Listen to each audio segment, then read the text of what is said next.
No. So guys, welcome to our first video FitLinks series, and we're here with lovely Leah Hayden today. I got your name right. Finally. So Leah's going to tell us a bit about herself and just basically where she's come from in the fitness industry. And go ahead. Thanks, Sean.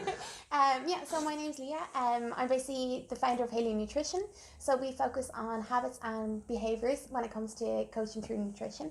I'm also a qualified personal trainer, and so far to date, that's where I'm at. Great. So over the past week or so, we have been asking you guys to throw some questions out for Leah, and let's get started. So I think we have them all written up on the board here behind us, so don't mind if we look away. So Sinead actually gave a good question in there during the week, and she's starting off with nutrition as well, and she wanted to know from you, where would you start and what kind of books would you recommend when it comes to, say, maybe nutrition? With nutrition, I always think it's really important to keep an open mind because everybody's so different, and the kind of clientele you'll be dealing with, they all come from different backgrounds and have different biological makeup. So it's important to kind of reach out and read all these different books based on different diets. You've got your keto and your paleo, but I studied myself with precision nutrition, and I found that a really, really good resource. Yeah, he's really good. Very good. It's very practical, Sean. Yeah. As in that it bases everything back to, everything comes back to the basics. Yeah. It's founded by Dr. John Berardi, and he basically like that bases everything on habits and behaviours. Yeah. So it kind of, every diet is able to be intertwined with it because it's all practice based. Good stuff. And we have that's one of the things we were talking about earlier with Leah is habits. So I suppose from an Ignite Health and Fitness point of view, when people come in, we set out a series of habits that they kind of follow over, say, maybe a 4-week period or even a 6-week period until they get used to maybe eating and training. We don't throw people in the deep end. Like, it's not, there's no one diet that fits all here. So we try and get, if I give you an example, is one of the clients that we have is, she would struggle with breakfast. So we'd get her to start off with, say, concentrating on lunches for 7 days and then maybe dinners for 7 days. So that'll be 2 weeks. And then by the 3rd week, we hopefully have certain habits built up. You're able to eat lunch, you're able to eat dinner. And that's only one of the things we get down. Yeah. And then maybe in the 3rd week, so day 21, he or she would have, say, 3 weeks of habits built up: breakfast, lunch and dinner. What do you guys do concentrate on when it comes to, say, habit performing? Yeah. So everything comes back to, again, basics. I like to put it, treat your training and your nutrition the exact same. It should all be progression based. A lot of people tend to prioritize either one or the other. Yeah. And health gets lost in between. Yeah. So everything comes back to kind of tuning in. I always go to kind of doing a mind-body scan when it comes to eating, because it's like the analogy of somebody who's never trained before, because I know a lot of the Ignite followers here are big trainers and they have a great gym, but it's like stepping into the gym for the first time. You've never lifted a weight in your life. Yeah. You step in under a barbell, it's fully loaded, and you expect yourself to perform a squat absolutely perfectly. Yeah. And Sean is going to get done for insurance if that happens. Yeah. So it's like that. If you take on this diet that's been prescribed to you, a meal plan, you've never achieved or anything when it comes to working with a specific type of diet. Let's, for example, pick on the ketogenic diet, which is quite high fat. Yeah. And somebody immediately eliminates all carbohydrates. How can somebody expect to perform exactly, yeah, and get the results optimally if they've never done it? And that's another thing we have. If I say we have about 150 clients here at Ignite so far, or I've come through the doors in the years that we've been open, and one of the things is no diet can start until a Monday. Is that right? But what people usually do is, before they start a new program or before they start a new diet plan, is on the Saturday or Sunday before the Monday, they'll go out and they'll splurge. They'll have a pizza, they'll have drinks.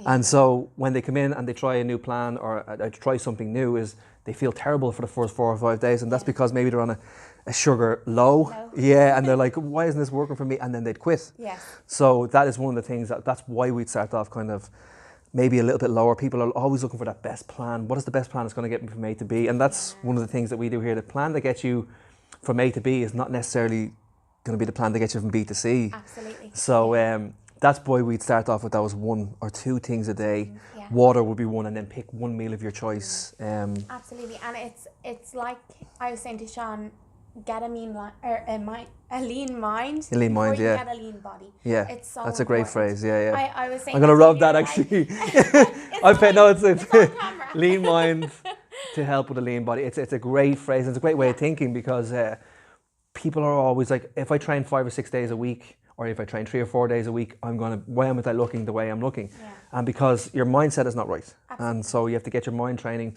before you get your body training. Great little turn of phrase. It's so important that when somebody is going into a phase that they're actually ready, it's not just I'm hopping on and expecting to lose like 10 kilos in 2 weeks. Yeah.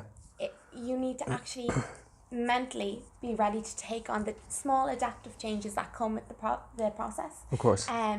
And it shouldn't be rushed. Everything should be so gradual. Yeah.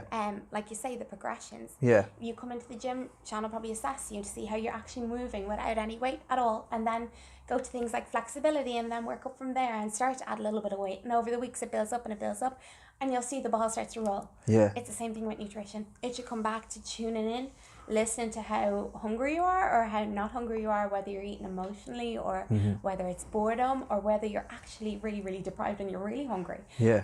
But it's really important to tune in before we start loading on these special kind of diets, let's just say. Yeah, there's a Japanese saying, Hari Buchi Bu, eat till you're content. Yes. So one of the trains of thought is I must eat everything on my plate. As an Irish, as a guy with 4 sisters and my mum, they would be always like, you must eat everything on your plate. You're not allowed to open your plate. So that's one of the things as well is eat till you're content. Yeah. So if there's a bit left in your plate, it's hard as an Irish person to leave that bit. But if there is a bit there, it's okay. You don't have to eat it. And we're all at different, I suppose, metabolic stages. Like for someone who's training 6 months would probably maybe have a higher metabolism than someone who's training maybe for the first time. Absolutely, yeah. That's exactly it. And it's like that, you know. A lot of people have this guilt or this social pressure to eat a certain way or to, you know, like I've had a lot of people who maybe are on their diet and they're doing brilliant, and then a birthday pops up or an event pops up, and then it's like, oh, like the guilt comes in and, oh, I had to eat the cake and I had to eat the fish and chips and I had to do this, that and the other, and you're like, did you really? Yeah. Did you really? And of course, like by all means, enjoy it. Yes. And go to those social occasions, have your fish and chips, have your cake. The one thing that is so detrimental to progress is guilting yourself over it. Yeah.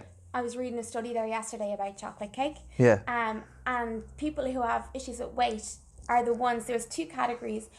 One who associate chocolate cake with celebration, other people associated it with guilt. Yeah. The ones who guilted it are the ones who struggled with weight in the long term, because it's like, you dig a hole, you bury yourself, and you say R.I.P. Do you know what I mean? But we've all been there, I suppose, from the point of view of when someone comes in new and we say to them, what is your schedule for the next 4 weeks? And maybe some people don't know that far ahead. So we'd say to them, okay, what's your schedule for the next 2 weeks? And they go, well, I have a birthday coming up, I have a christening coming up. So there's always going to be birthdays, christenings, and hopefully not so many funerals, but celebrations, Christmas, New Year's, there's always going to be those things. And it's to try and manage, from our point of view, it's to try and manage those times. And we get the question often, oh, I slipped up on Tuesday, I had a bar of chocolate. Yeah. But if you take a step back, what is your food plan been like from Monday to Sunday, as opposed to looking at your fitness through a knife and needle and saying, oh, don't fall out. Like if you have one bad meal or if you have that piece of cake, that's okay. But just as long as you're back on track, or you plan like you're for the next day, I suppose. If you have like most birthdays, celebrations be on a Friday or Saturday, fair enough. Yeah. But are you planning to get back on track on the Sunday? On the Sunday, that's it. Like a lot, like you say, all these events, particularly around like Christmas and stuff, and people are like, oh, I'm not starting until these all events are all yeah. And lo and behold, they're going to happen again next year anyway. Yeah, of course. So there is no perfect diet. Dr. John Berardi always says the perfect diet is the one that you can build into your life and work around, you know, and schedule these events in and accordingly. But it's to have the confidence to know that you can come through those events and be back on track again. It's not like stop, start. Yeah. Life happens, you know, and it's just how do you adapt Great to stuff. life and your nutrition around it. Perfect. Yeah. Pause. Lovely. That was good.